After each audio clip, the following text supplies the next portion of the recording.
Okay, this is A.SSE.3.c Algebra, Seeing Structure and Expressions 3, Subpart C, Video 2. We are going to be applying properties involving zero and negative exponents. Additionally, we're going to be talking about fraction exponents. A few terms to know. I'd like you to write these down and copy them in your journal and define them. The exponent of zero, we're going to talk first about when we have a base raised to the zero power, and that will equal 1. Now, a key factor here is that a cannot be equal to 0. We'll see that in a little bit. I'm going to take an example first where I give you the base a. I'm going to choose, let's just say, something easy to work with. How about if a is equal to 2? So base 2 to the 5th power, to the 4th, cubed, squared. 2 to the 1st power we know is 2. I'll write it in there. And then we have 2 to the 0 power.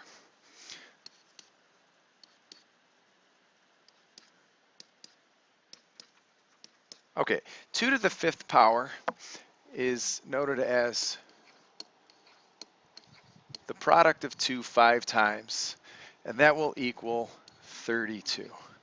2 to the 4th is the product of 2 4 times, which is 16. 2 cubed is equal to 8. 2 squared is equal to 4. 2 to the 1st power is equal to 2. And now we have to figure out what 2 to the 0 power is. And if you can locate the bottom portion of your screen, what's happening to each of these values as we are going up our chart? 32 to 16, 16 to 8, 8 to 4, 4 to 2. Good. You are taking each of these terms and you are cutting it in half. So if I were to cut 8 in half, you're at 4. 4 cut in half is 2. So 2 cut in half would have to be equal to 1. And that's going to go for all base a's, including variables. So anything raised to the 0 power is equal to 1. All right, so let's put that to work here. I have a fraction called 3/4. It is raised to the 0 power. I can quickly come up with my answer as being 1, and I don't have to really do much work to this. But I'm going to show you all of the work. I have 3 raised to the 0 power. That would be 3 to the exponent of 1. Power to a power, recall we multiply. So 3 to the 1 times 0 is 3 to the 0. 4 to the 1st power raised to the 0 is 4 to the 1 times 0, which is 4 to the 0. Anything raised to the 0 power is equal to 1. So we have 1 over 1, and that is just proof that 3/4 to the 0 power is equal to 1. All right, second example. We have 6 to the 0 power. I'm going to replace that as a 1. Multiplied by this fraction of 1/4. 1 multiplied by 1/4 is just simply 1/4. Okay, now we're going to talk about negative exponents. And I have 2 basic ideas on this screen right here. I'd like you to copy these down in your journal. And I'm going to explain using examples what this really means. So I'm going to start with this. A to the negative n is equal to the fraction of 1 over a to the positive n. Special note, a cannot be 0. We're not going to be able to have a 0 in the denominator. And you'll see an example about that later. All right, let's start with that example of the base 2 again. So let's go with, I'm going to run out of room, so let's go a little shorter than that. Let's go 2 to the 3rd power, 2 squared, 2 to the 1st, 2 to the 0, 2 to the negative 1, 2 to the negative 2, and 2 to the negative 3.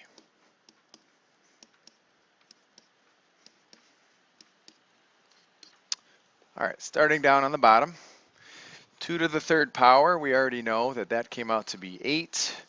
Then we had 4. Then we had 2. 2 to the 0 power we know is 1.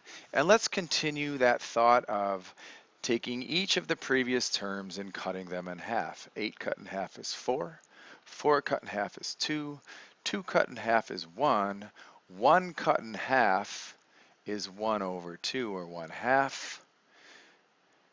1/2 cut in half is 1 over 4, 1/4. And then we have 2 to the negative third, which would be 1/8.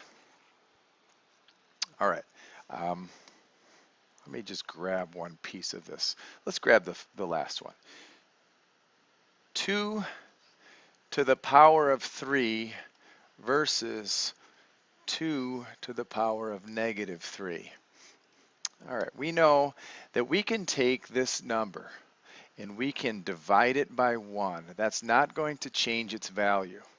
We can also multiply it by 1, and that will not change the value of 2 to the third power. I believe I taught this in 8th grade last year to all of you. We don't want a negative exponent, so we create this fraction bar, and the fraction bar is going to help us be rid of the negative exponent. So let's just work this out. We have 1 times 2 to the third, which would be 1 times 8 over 1, and 8 over 1 is equal to 8. And we can do the same thing to the 2 to the negative third. We can divide it by 1, multiply it by 1. That will not change its value. And to be rid of this negative exponent, we're actually going to take it and put it to the denominator. So we change the side of the fraction bar, and it will become positive. So 2 to the negative third goes to the denominator and becomes positive 3. And then we can't leave a fraction bar unattended in the numerator. So there was where that 1 comes in handy. And simplified would be 1 over 8, 1/8. All right, let's put this to work here. 7 to the negative third power. I could do this a couple of different ways. I think just the quick way is understanding that we create this fraction, and 7 to the negative third goes to the bottom and becomes positive, and then we have our placeholder 1 up there. And then if we were to simplify this, I think it's 1 over 343. Okay, we're done. I'll do the other way in a different color. This could be written as 7 to the 3 multiplied by negative 1. So then you would have 7 to the third power, which is 343 to the negative first. And then that would be your fraction of 1 over 343 to the positive first power. All right, example 2. This is a quotient that has common bases. The bases are the same. So think back to your quotient rule. This would be base, subtract the exponents, 3 to the negative third minus 2, which is 3 to the negative fifth power. All right, simply we can have it as 1 over 3 to the power of positive 5, and then, I don't know that one off the top of my head. Let's see. 3 to the fifth power, is that like 243? Let's check that. I just want to make sure. All right, so we have 3 to the fifth power. 2, 3, 4, 5. Oh, okay, it is 243. So 1 over 243. Okay, last one. 0 to the negative third power. If we wanted to use our idea of the fraction bar, we would have 1 over 0 to the positive third power. And we know that that would be equal to 1 over 0 times 0 times 0 is 0. And you are not allowed to have a 0 in the denominator of a fraction, so we call this undefined.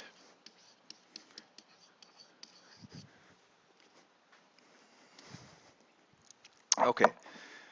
Last part, we have fraction exponents. I have a little rule here. The rule isn't going to make a lot of sense until we start looking at some of these examples. So let me just jump right into that. All right, we have 16 raised to the 1/2 power. Again, there are many different ways that you can solve this particular problem. We know that we have 16 to the 1/2 power. According to the rule, we know that the base 16 can be put into a root symbol, and for this case, the denominator tells you what root you're taking.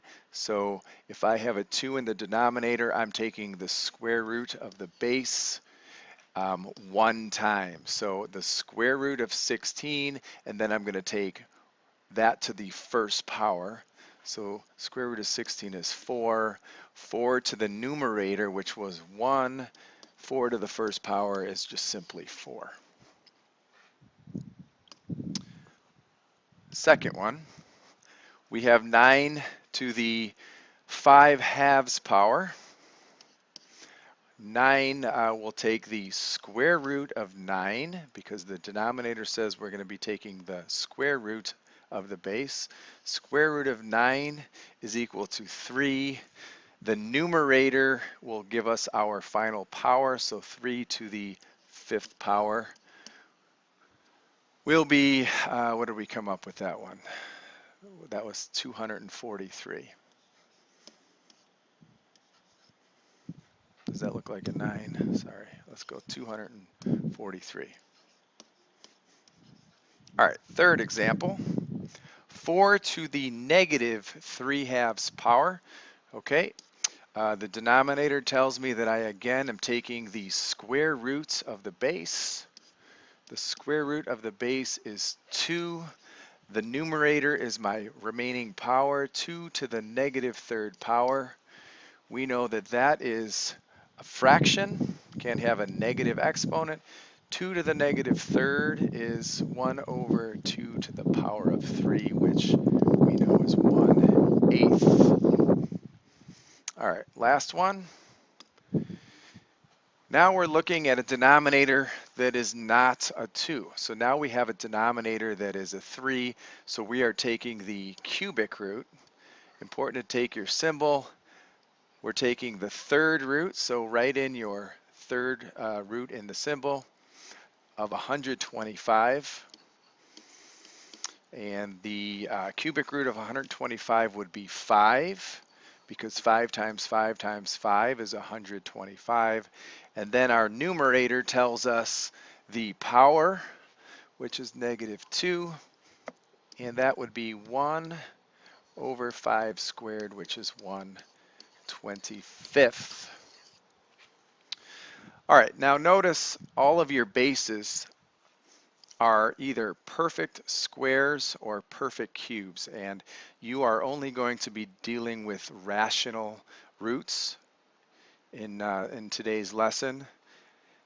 So a question came up the other day in class, what if one of these answers was not, or what if one of these examples for the base was not a perfect square or perfect cube root? And we will not be dealing with that, so don't worry about it. Okay, in your journals, please define the given terms on page 2 of the flip chart. Write down a few sentences on what you learned from the video, and I know there are some new topics in here, so if you have any questions or confusions, I'll answer those in class. And also be prepared. We are going to just take these basic ideas. These are just the simplified ideas of the properties, and we are going to apply them to much more involved problems. So we will be doing all of that in class.